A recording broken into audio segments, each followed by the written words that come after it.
So my name's David Wood. I chair London Futurists. I work with organisations and parts of governments to help them think through the challenges of the future. Today I'm talking about the change in disruption. Businesses have always been disrupted and put out of business by creative disruption, but what's happening now is a change in the nature of that. It's happening more profoundly, and it's going to happen at an accelerating pace. What I'm really keen to talk about is possibly the biggest and most profound change to the digital industry of all, which is when the digital techniques can be employed to improve healthcare. So we'll be reprogramming our own genetics, not changing our silicon and our silicon devices, but using the same techniques to change the DNA and the RNA that's built deep inside of all of us. And this is going to be the most exciting reprogramming of all. If the IT industry has been the world's first trillion-dollar industry, then I think genomics is set to be the next trillion-dollar industry.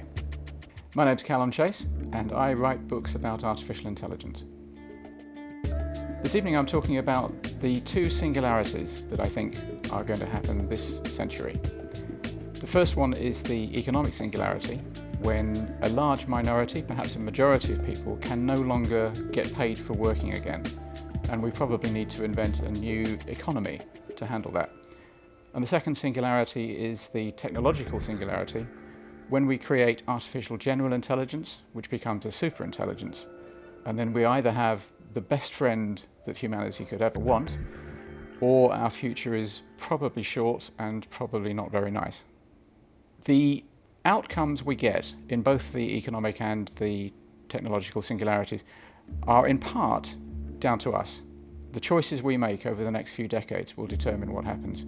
And so we need to start thinking about them now. In terms of the particular interest in the change in the genomic industry, I think this is going to raise all kinds of fascinating social questions, and philosophical questions, as well as just business opportunities. What this really means is that we'll be able to undo the ravages of aging that take place in our body as we live longer.